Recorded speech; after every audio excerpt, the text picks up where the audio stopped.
స్థానిక సంస్థల ఎన్నికలు జరిగినాయి? అసలు ఏకగ్రీవాలే కదా. ఈరోజు వైఎస్ఆర్సీపీ పార్టీ నాయకులు మాట్లాడుతున్నట్లు నిన్న జగన్మోహన్ రెడ్డి గారు చేసిన ట్వీట్ ప్రకారము ఇది అప్రజాస్వామ్యం అంటున్నారు. మేడం, ఎప్పుడు కనీసం ఎదుటి వ్యక్తి నామినేషన్ కూడా వేసిన దాఖల్యం 30 ఏళ్లలో. కానీ ఈసారి జరిగిన ఎన్నికల్లో 11 మంది నామినేషన్లు దాఖలు చేశారు. ఇది అప్రజాస్వామ్యం ఎట్లా అవుద్ది? అంటే నామినేషన్లు దాఖలు చేయటం అప్రజాస్వామ్యమా? ప్రజలు గడప దాటి పోలింగ్ బూత్లకు వచ్చి ఓట్లు వేయటం అప్రజాస్వామ్యమా? పోలీస్ అధికారులు ఎంతో పటిష్టతగా అక్కడ అందరినీ కూడా అల్లరి మూకలందరినీ చెదరగొట్టి ప్రజలందరినీ స్వేచ్ఛా స్వతంత్రంగా ఓట్లు వేయించడం అప్రజాస్వామ్యమా? ఏది అప్రజాస్వామ్యం? నిన్న నించున్న క్యాండిడేట్ వైఎస్ఆర్సీపీ తరఫున పులివెందులో నించున్న క్యాండిడేట్ ఓటు వేయడానికి ఎవడు పోవద్దన్నాడు నిన్ను? వాళ్ళు ఎంతసేపటికి ఏమన్నారు? మా ఇళ్ళ చుట్టూ 300 మందిని పెట్టారు, 400 మందిని పెట్టారంటే ఒక సిఐ గారు ఆయన దగ్గరికి వెళ్ళి 2 సార్లు నేను తీసుకెళ్తాను ఓటేద్దామంటే నేను రాను. ఎందుకు వెళ్ళలేదు? ఈరోజు నీకు అంటే వాళ్ళకి అలవాటు ఏంటంటే శ్రీదేవి గారు, అక్కడ అసలు మనకు జరిగితే ఏకగ్రీవ ఎలక్షన్లు జరగాల, ఇలా ప్రజలు వచ్చి ఓట్లు వేయటం ఏంటి? ఇది మా సంస్కృతిలో లేదు కదా. వాళ్ళకి మొదటి నుంచి ఉన్న సంస్కృతి ఏంటి? అసలు ఎక్కడా కూడా క్యాండిడేట్ నించోకూడదు, ఏకగ్రీవాలు కావాలి. ఈరోజు నిజంగా దారుణాలు చేసుంటే, అన్యాయాలు చేసుంటే, అక్రమాలు చేసుంటే కేవలం ఒక సాక్షి మీడియాలో ఎందుకు కనపడతాయి అంత? సరే, ఈరోజు 2-3 ఛానల్ పచ్చ ఛానల్ అంటారు మేడం. ఈరోజు మేమందరం కూర్చున్న ఛానల్ ప్రైమ్ మెయిన్ ఉంది, ఇంకో ఛానల్ ఉంది, ఇంకొక ఛానల్ ఉంది, ఇంకొక ఛానల్ ఉంది. వీటన్నిటిలో కూడా విజువల్స్ దొరకాలి కదా, వీటన్నిటిలో కూడా దాడులు జరుగుతున్న విషయాలు కనపడాలి కదా. ఇవేమి లేవు కదా. ఇవేమన్నా ఎందుకు కనపడట్లేదు? 30 ఏళ్లగా అక్కడ కనీసం పోటీ చేసే అవకాశం కల్పించకుండా ఈ రోజు పోటీ చేసి ప్రజలు స్వచ్ఛందంగా వచ్చి ఓట్లు వేస్తుంటే దాన్ని జీర్ణించుకోలేకపోతున్నారు వీళ్ళు, దాన్ని ఒప్పుకోలేకపోతున్నారు వీళ్ళు. 30 ఏళ్లగా ప్రజలు ఓట్లు వేయడానికి బయటికి రాలేదంటే వాళ్ళని ఎంత భయపెట్టినట్లు.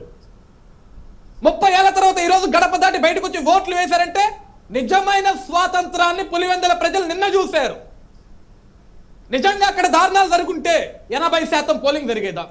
నిజంగా అక్కడ దారుణాలు జరుగుంటే 76% పోలింగ్ జరిగేదా? అసలంతా ఘోరాలు జరిగితే పోలీసులు ఓట్లు వేయకుండా అడ్డుకుంటే నిజంగా వీళ్ళు అన్నట్లు టీడీపీ గుండాలు, పచ్చ గుండాలు ఏదైతే మాట్లాడుతున్నారో వీళ్ళు నిజంగా నిర్వహించాలని చూస్తే అసలు పోలింగ్ బూత్లు ఉండేటివా? చిన్నప్రెడ్డి గారు మ్యూట్ లో ఉన్నారు. పోలింగ్ బూత్ల ముందు క్యూలు కట్టి నించొని ఓట్లు వేసే వాళ్ళ? ఒక నిమిషం, చిన్నప్రెడ్డి గారు కదా. ఇప్పుడు మీరు చూపించి ఇది సాక్షిలో వచ్చినాదని అంటున్నారు కదా, మీరు చూపించినటువంటి విజువల్స్ లో, ఇప్పుడు లైవ్ లో చూపిస్తున్నటువంటి విజువల్స్ లో మంత్రి గారు ఎందుకు వచ్చారు, మంత్రి గారు వచ్చేటటువంటి హక్కు గాని అవసరం గాని అక్కడ ఉందా? ఒకటి చెప్పానండి టీడీపీ వాళ్ళని, అసలే అవకాశం ఉందా? ఎలక్షన్ రోజు పక్క నియోజకవర్గ వాళ్ళు రాకూడదు, అక్కడికి వచ్చాడు బూత్లోకి ఎందుకు పోవాలండి? దాని గురించి మాట్లాడు. అదిగో సాక్షిలో వచ్చేది కాదు, ప్రైమ్ లైన్ లో వచ్చేదానికి సమాధానం చెప్పు. అదిగో సిఐ గారు కాల్చి పారేస్తా కొడకలారన్నటువంటి విజువల్ అక్కడికే వస్తున్నా, అక్కడికే వస్తున్నా, చెప్తా. ఆ సమాధానం కూడా చెప్తా మీకు, వినండి. ఆ సమాధానం కూడా చెప్తా. సిఐ గారు కాల్చి పారేస్తా కొడకల్లారని ఎందుకు అన్నాడు? ఏ తరుణంలో అన్నాడు?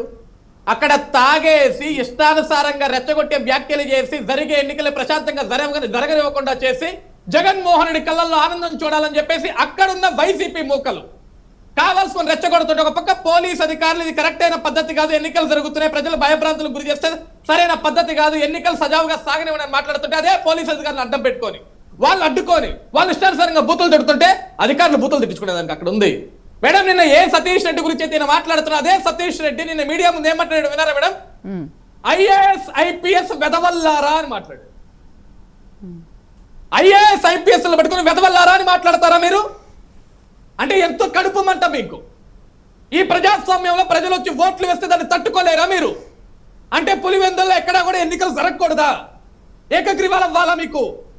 మంత్రి ఎందుకు వచ్చాడు, మంత్రి ఎందుకు వచ్చాడంటే అక్కడ ఉన్న ఎమ్మెల్యేలు ఎందుకు వచ్చారు, ఎమ్మెల్యేలకు ఏం సంబంధం? ఎమ్మెల్యేలు పోటీ చేస్తున్నారు అక్కడ. పోలింగ్ బూత్లకి వెళ్ళి ఎవడెవడు గొడవ చేశాడు? టీడీపీ ఎజెంట్లు కాళ్ళు పట్టుకుని లాక్కొచ్చి కొడతారు అక్కడ. 30 ఏళ్ల తర్వాత ఎన్నికలు జరుగుతున్న సంతోషపడాలి చిన్నప్రెడ్డి గారు. ఈ రోజు ప్రజాస్వామ్యంలో ప్రజలు 75 ఏళ్ల స్వాతంత్రం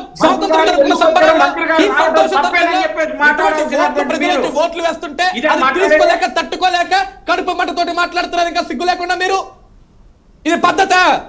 30 ఏళ్ళగా ఎందుకు మాట్లాడలేదు? బ్రేక్ తీసుకుందాం. ప్రజలు ఓట్లేసారా లేదా?